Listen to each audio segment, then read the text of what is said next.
दोस्तों नमस्कार। दोस्तों, क्या इकोनॉमी का बंटाधार इस देश के भीतर में कुछ इस तरीके से हो चुका है जिसमें सरकार के हाथ से इकोनॉमी की लगाम छूट चुकी है? क्या वाकई एक ऐसी स्थिति इस देश के भीतर में आ चुकी है जहां अर्थव्यवस्था के लिहाज से यह देश 30 बरस पीछे जा चुका है? 30 बरस पीछे जा चुका है। इस देश में जब आर्थिक सुधार की लकीर खींची गई थी और उससे भी बदतर स्थिति में मौजूदा वक्त में इस देश की अर्थव्यवस्था आकर टिक चुकी है क्या? इस देश के भीतर में वित्तीय आयोग की रिपोर्ट क्या कहती है? इस देश के भीतर में नौकरशाहों की टीम जब बैठती है तो वो कैसे निर्णय लेती है?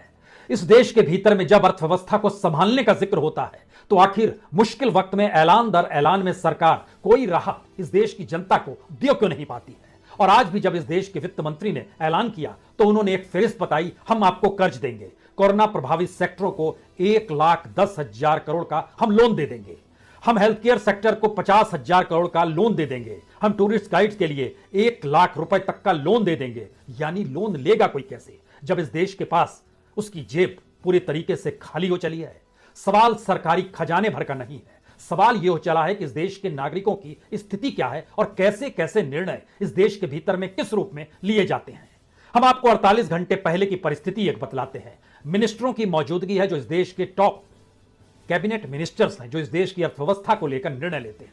इस देश के टॉप मोस्ट नौकरशाहों की मौजूदगी है। उस नौकरशाहों की टीम में इस देश के कैबिनेट सेक्रेटरी भी बैठे हैं, इस देश के इकोनॉमिक अफेयर सेक्रेटरी भी बैठे हैं, इस देश के रेवेन्यू सेक्रेटरी भी बैठे हैं, इस देश के एक्सपेंडिचर सेक्रेटरी भी बैठे हैं, कॉर्पोरेट अफेयर्स के सेक्रेटरी भी बैठे हैं, लीगल अफेयर्स के भी सेक्रेटरी बैठे हैं और एडमिनिस्ट्रेटिव डिपार्टमेंट को देखने वाले के भी सेक्रेटरी बैठे हैं। इतना ही नहीं, दीपम यानी department of investment and public asset management के भी सचिव बैठे हुए हैं और ये सब निर्णय ले रहे हैं कि दरअसल जो दो बैंकों को बेचा जाना है, यानी जो सेंट्रल बैंक ऑफ इंडिया और इंडियन ओवरसीज बैंक, और इसके साथ साथ एक इंश्योरेंस कंपनी को जो बेचा जाने वाला है, उसके लिए शब्द इस्तेमाल होता है डिसइन्वेस्टमेंट। उसको जो सेल किया जाएगा, सरकार अपने स्टेक को जो बेचेगी, उससे किस रूप में कितना पैसा आ पाएगा और उसमें कोई कानूनी अड़चने ना आए, इसके लिए तमाम विधि विधान किए जाते हैं। यानी इस देश की अपनी संपत्ति को निजी हाथों में बेचने के लिए इतनी बड़ी बैठक होती है।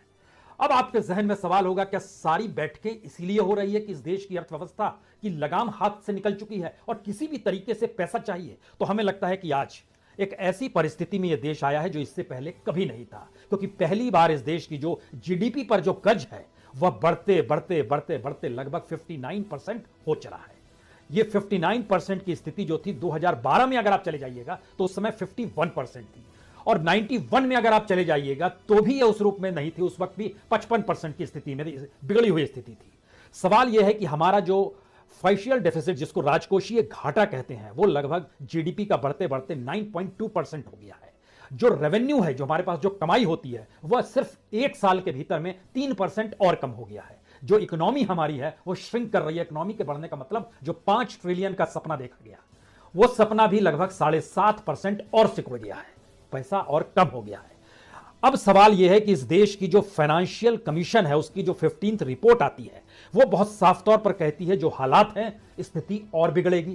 केंद्र और राज्य की रेवेन्यू जो आती है वो और सिकुड़ जाएगी। तो ये राज्य कैसे चलाएंगे? ये देश चलेगा कैसा?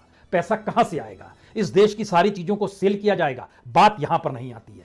बात सबसे बड़ी ये आती है इस देश के भीतर में। याद कीजिए, इस देश के प्रधानमंत्री ने 2-3 वर्ष पहले कहा था, इससे पहले एक मनमोहन सरकार थी जिसका काम था कि योजनाओं को अटकाना है, लटकाना है, भटकाना है।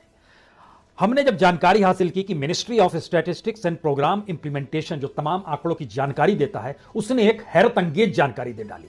लेकिन प्राइम मिनिस्टर ने क्या कहा था, हमें लगता है पहले आप उसे सुनिए, फिर आप समझ पाएंगे कि हम जिन बात का जिक्र करने जा रहे हैं वो कितना महत्वपूर्ण है। इस सरकार के काम करने का तरीका है, अब अटकाने, लटकाने और भटकाने वाला काम नहीं होता। अब फाइलों को दबाने की संस्कृति खत्म कर दी गई है। सरकार अपने हर मिशन, हर संकल्प को जनता के सहयोग से पूरा कर रही है। तो जो कहा गया वो आपने सुन लिया, लेकिन मौजूदा सत्ता का सच इससे ज्यादा विभत्स है, क्योंकि इस सरकार ने बीते 7 वर्ष के भीतर 1,768 प्रोजेक्ट का ऐलान किया, जो जानकारी ministry of statistics and programme implementation की तरफ से निकल कर आई। इसमें से 995 प्रोजेक्ट ऐसे हैं जिनका सिर्फ ऐलान किया गया। सिर्फ ऐलान का मतलब यह है कि ये परियोजनाएं कब चालू होंगी, कब खत्म होगी, वो कौन सा बरस होगा जब ये योजनाएं शुरू होंगी, वह कौन सा बरस होगा जब योजनाएं पूरी हो जाएंगी। कोई जिक्र आज तक 995 प्रोजेक्ट का नहीं किया गया और इस 1768 प्रोजेक्ट में 525 प्रोजेक्ट विलंब से चल रहे हैं।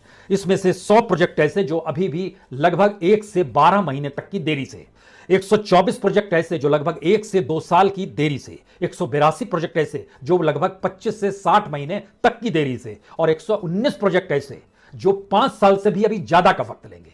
यानी यह स्पीड है इस सरकार की योजनाओं को लेकर। सवाल है देरी होने से या विलंब होने से खर्चे बढ़ जाते हैं और खर्चे बढ़ते बढ़ते कल तक जब इन प्रोजेक्ट्स का ऐलान किया जा रहा था तो टोटल खर्चे बताए जाते थे जो अभी इंप्लीमेंट किए गए उनका खर्चा, जिनका कोई जानकारी ही नहीं है उनका खर्चा अलग होगा, तो जिनकी जानकारी है उस पर खर्चा तकरीबन 22,86,000 करोड़ का था।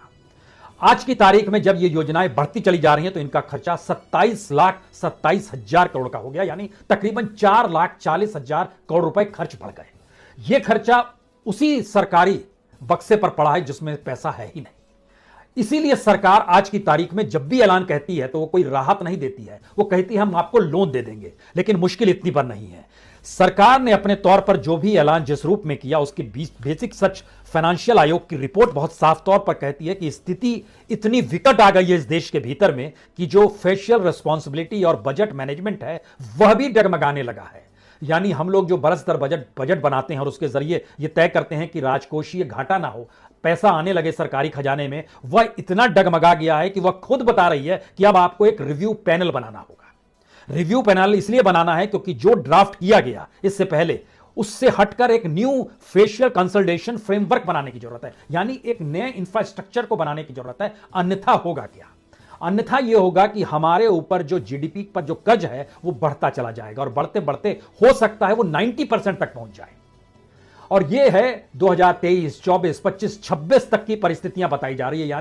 यानी बीते 7 वर्ष में इकोनॉमी का जो भी खाका खींचा गया उस खाके को या तो पूरी तरीके से बदल डालिए या फिर इंतजार कीजिए इस देश की अर्थव्यवस्था आपको कितना और पीछे ले जाएगी।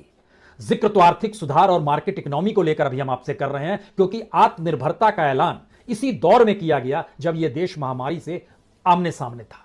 लेकिन अब आप एक दूसरी कल्पना कीजिए, इस देश के भीतर में जितनी बड़ी तादाद में कंपनियां दिवालिया हो गई, जितनी बड़ी कंपनियों ने एनसीएलटी का दरवाजा खटखटाया कि हमारा लिक्विडेशन कीजिए, जो भी पैसा है कम से कम कुछ पैसा दे दीजिए, हम आप चलाने की स्थिति में नहीं है, और इन्हीं लोगों ने इस देश के बैंकों से एनपीए उठाया हुआ था। यानी इस देश के भीतर में तकरीबन 2000 से ज्यादा कंपनियां सिर्फ आत्मनिर्भरता के नारे तले देने के बाद से दिवालिया होने की परिस्थितियों में आकर चली गई। इसके 2-3 मतलब और है। इसका मतलब है जब कंपनी दिवालिया हो रही है तो उसने कर्ज अब लौटाने की स्थिति में नहीं है, कर्ज नहीं लौटाएगी तो सरकार उसके बाद कर्ज माफी की परिस्थिति में आकर बैंकों से कहेगी आप रिटर्न ऑफ कर दीजिए, सफाई कर दीजिए। यानी बैंकों की हालत खस्ता, कंपनियों की हालत खस्ता, और इस देश के भीतर में जो बेरोजगारी का जिक्र उसके समानांतर जैसे ही आकर खड़ा होता है हर कोई अपने हाथ पीछे खींच लेता है, क्योंकि खुद CMIE का डाटा बताता है कि सिर्फ पिछले साल अप्रैल के महीने में, अभी सिर्फ 1 महीने का हम जिक्र कर रहे हैं, पिछले साल सिर्फ अप्रैल के महीने में जब लॉकडाउन था 12 करोड़ लोग बेरोजगार हुए, और इस बार सिर्फ मई के महीने में 1.5 करोड़ लोग बेरोजगार हुए। लेकिन उस अप्रैल से लेकर इस मई तक को अगर जोड़ दीजिएगा तो ऑफिशियली 22 करोड़ 10 लाख लोग बेरोजगार हो गए। यह इस देश का एक ऐसा सच है जिसमें आपके हाथ में इकोनॉमी बचेगी नहीं, आप अर्थव्यवस्था को संभालने की स्थिति में नहीं आ पा रहे हैं। और अगर यह स्थिति है और खुद सरकार के बनाए हुए फाइनेंशियल कमीशन अगर यह जानकारी दे रही है, जिसकी 15वीं वित्तीय आयोग की रिपोर्ट अगर इसकी जानकारी दे रही है कि आने वाले वक्त में स्थिति आपकी और कैसे बिगड़ने वाली है, तब इसके ठीक समानांतर आपको एक चीज और समझनी होगी। इस देश के भीतर में जो टैक्स लिया जाता है वो टैक्स में लोग अब पैसा दे पाने की स्थिति में नहीं आ पा रहे हैं। वो टैक्स, डायरेक्ट और इनडायरेक्ट टैक्स और जीएसटी, और आप जब बाजार से माल खरीदते हैं उसको पैसा जो देते हैं वो सारा पैसा तो सरकार के पास जाता है। उनमें जब कमी होती चली जा रही है, लेकिन दूसरी तरफ इस देश के भीतर में मंत्री संतरी सरकार, जो भी आप कहना है, नौकरशाही, ब्यूरोक्रेसी, उनको वेतन में इस दौर में 30% की जो कट किया गया वह इस देश के राष्ट्रपति का किया गया, प्रधानमंत्री का किया गया, वाइस प्रेसिडेंट का किया गया, सांसदों का किया गया। अब आपके जहन में सवाल होगा कि यह तो टैक्स पेयर का ही पैसा है जो इनके पास जाता है। तो हमें एक चीज तुरंत याद आई कि राष्ट्रपति जब अपने गांव पहुंचे, उस गांव में जब उन्होंने इस बात का जिक्र कर दिया कि मैं 5 लाख रुपए मिलते हैं लेकिन उसमें 30% तो हमारा टैक्स कट जाता है। इस देश में राष्ट्रपति का वेतन और सैलरी जो है वो टैक्स फ्री है, लेकिन हमें लगता है जो राष्ट्रपति ने कहा पहले यह भी जरूर सुनिए, तब हम आपको बताएंगे इस देश में इस पूरे डेमोक्रेटिक सत्ता को संभालने के लिए कितना खर्च होता है, जिसमें प्रधानमंत्री का खर्चा, राष्ट्रपति का खर्चा, राज्यपालों का खर्चा, सांसदों का खर्चा, सबको मिला दीजिएगा तो इस देश के भीतर में लोगों को वाकई 5 किलो अनाज पे ही इस देश के नागरिक बनकर जीने का अधिकार होगा। लेकिन पहले सुनिए राष्ट्रपति महोदय ने अपने गांव में जो भाषण दिया उसका वो छोटा सा हिस्सा। यदि राष्ट्रपति देश का हाईएस्ट पेड एम्प्लॉय है तो वो टैक्स भी तो देता है। हम टैक्स भी देते हैं 2.25 लाख रुपया महीना, लेकिन वो कोई कहेगा कि आपको, लेकिन जो मिलता है उसकी सब चर्चा करते हैं कि आपको तो 5 लाख मिलता है,